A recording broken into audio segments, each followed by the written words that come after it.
Call your sponsor. Call you sponsor. Call you sponsor. Call you sponsor. Call you. Bitch, call your sponsor. Call your sponsor. Call your sponsor. Bitch, Call Your Sponsor with Misty and Sam. Say hi, Sam. Hi, Sam. And we want to clarify that the intention is, bitch, call your sponsor. Right. Not like, bitch, call your sponsor. Right. We're not those kind of sponsors. So let's start off with our primary purpose. Sure.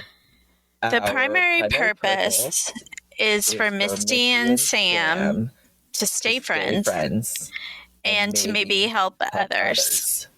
Yay. Maybe. Maybe. We're not attached to the outcome, people. We are simply, Sam and I like to have meat and potato conversations about recovery and sobriety and Alcoholics Anonymous and the 12 steps.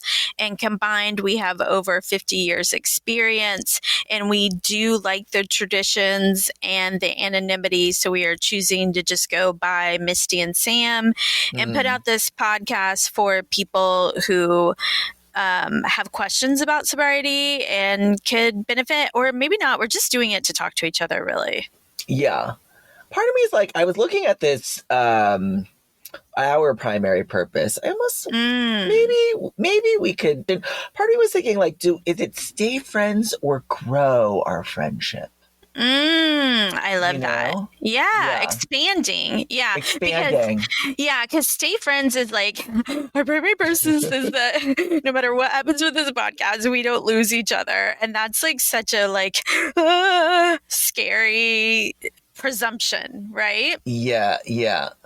I like yours much better, much more positive take. What is the word though? Expand or grow?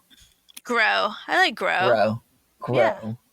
Grow our friendship. Yeah. I'm going in with our first topic, which is, since it is Bitch Call Your Sponsor, what is an AA sponsor? So sponsorship, I would define a sponsor kind of like what the pamphlet says, like somebody that I could speak freely and confidentially with, I think is what the pamphlet says at some point.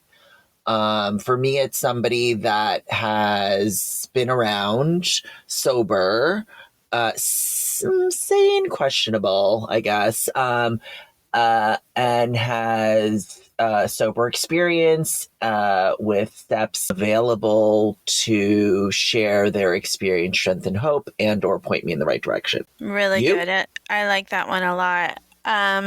Yeah, I would say up at the top of my list is you have worked the 12 steps of Alcoholics Anonymous, at least up to step 9, and you're continuing.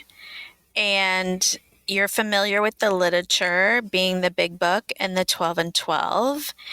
And you are coming from a place that the traditions and the Big Book talks about, which is loving, non-judgmental, sharing your experience, strength, and hope. And like you said, if you don't have the experience, being willing to point me in the direction of someone who's willing to give me their experience, strength, and hope, maybe with something I'm going through.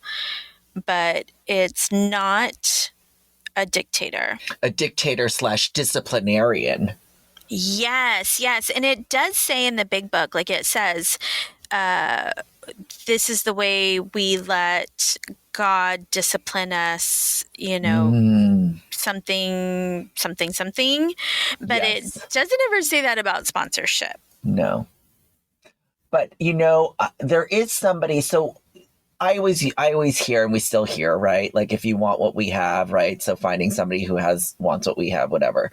But there is a place somewhere along the line, I heard someone share that in Living Sober, there's a section called Availing Yourself of a Sponsor, and it kind of defines the parameters of what this type of relationship can look like. I have, since hearing that, have taken people that I work with. That's one of the first things we read together, just as form of conversation, to ensure that we're kind of like aligned on what this relationship is. And there is a place in that it says, sponsors don't have scientific wisdom. They have their own experience and they reach out to help, not down. Oh, that's good. What would down to help mean? That I'm above them, I'm better than, I've heard like, oh, when I was, X sober, like this is what happens. Like, yeah, that's what happened to you. Right. That may or may not happen to me, It's when I found my first sponsor, it was in a step meeting. They had expressed to me that, a 12-step well done is when they stay sober, or if I'm a sponsor, is when I stay sober, not when someone else gets sober, because I'm not the higher power. I'm not their higher power. I have my own higher power. Mm-hmm. So I found that to be useful and freeing, where there's not a lot of pressure. Yeah, I like what you said earlier on about having an initial meeting with a sponsor, and you are so good about pamphlets. So I'm excited to have you do the admin and link our podcast to the pamphlets. But I like to have an initial meeting with someone who asked me to sponsor them, have a coffee, and just kind of go over my style sponsorship, which is whatever you put into it is what you get out of it. I don't care if you call me 5 times a week or once a year. If you call 5 times a week, you're going to get a lot out of it. If you call once a year, you're probably not. You can go around telling everyone I'm your sponsor and behaving however you want. I'm not attached to it. And I tell them I would like to not be placed on a pedestal because I will definitely fall. And I tell them that I'm not there to be their mommy or hold their hand or to judge them. I have no interest in that. And I will not read the text from the best friend or from the boyfriend and psychoanalyze it for you. I am your spiritual advisor, and we can talk about the overview of it and how we can apply the principles or the steps to the solution. But I have no room for judgment or scolding. And if that's what you find that you're familiar with and what you need from a sponsor, you're going to have to go elsewhere. I love that you know that, and it's like so clear. And I love this pedestal situation, because I think that for me is so easy. Like if we just look at social media, it's like we're being trained to just be followers, and I came from a very disciplinary mother. And so thank goodness that my higher power had a different vision for me coming in here, because my first sponsor was very loving and kind and gentle. And there was a lot of transactional kind of conditional love that I received growing up. And my first sponsor was actually the opposite of that. And it was like really foreign, and, I could get choked up just thinking about it, because it was like, it was so healing to be on the receiving end of that, and not being scolded and not whatever those things were, but the pedestal thing, when I work with people and I sponsor, I tend to, what I've been doing is not having quote unquote family meetings where, sponsor is guru or big shotism, which I've seen. And I haven't been sharing who I sponsor, so what ends up happening, and it's worked thus far for me, is that people aren't asking me how so-and-so are doing, or sponsees aren't saying, oh, how's this other sponsee doing? And it avoids the triangulation and the gossip, and really has it be one-on-one. And I mean, for me, this is like as a direct result of growing up in the family that I have, where everyone was talking about everybody and everyone was in each other's business. And there was really no direct, deep conversations with anybody, as was my experience, Right. I think that's really funny, because I'm not as guarded about who I sponsor. Yeah. And if one of my sponsees came up, oh, and it's happened, how is this other sponsee doing? I just say, I'm not going to tell you. They can ask. Yeah. But I'm not going to tell them. And it's an uncomfortable moment with the boundaries. Yes.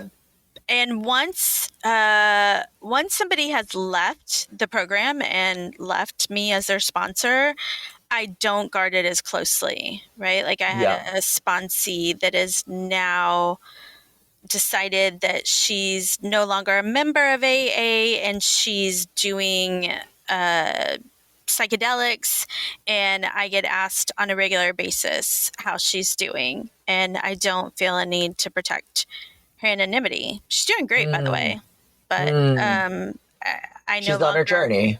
Yeah, I'm no longer under that contract. Yeah. Well, it's so. This is why I love you, and this is, I think, why we're also doing this is because we come from different perspectives. And like in this moment, what's coming up for me is like, I tend to still be guarded to avoid those uncomfortable conversations.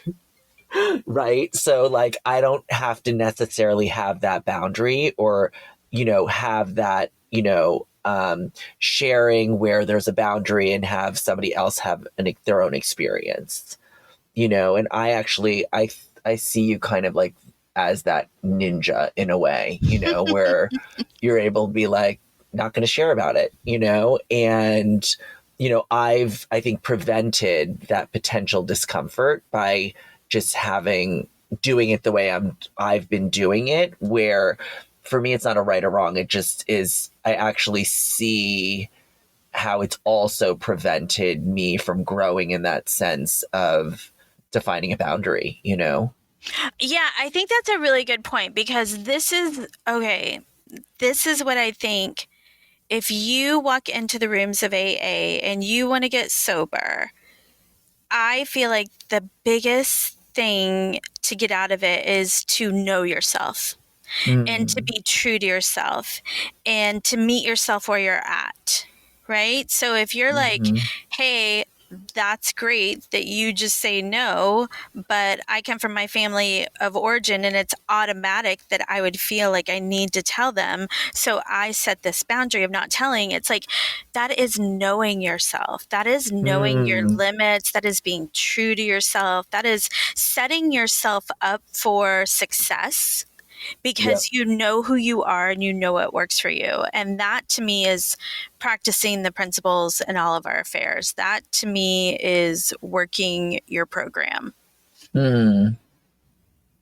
Thanks for that perspective. I also like this thing about this spiritual advisor, which you mentioned, and share more about that.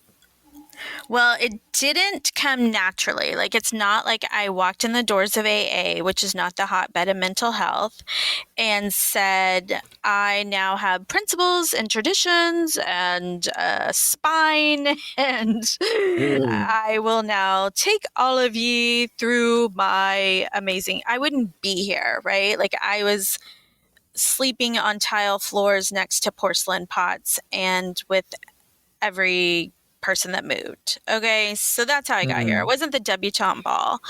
And my first round of sponsorship was don't say this in a meeting, don't wear that, don't date him, you need to do this, you need to call me more often. I mean, it was a power trip and it went straight to my head.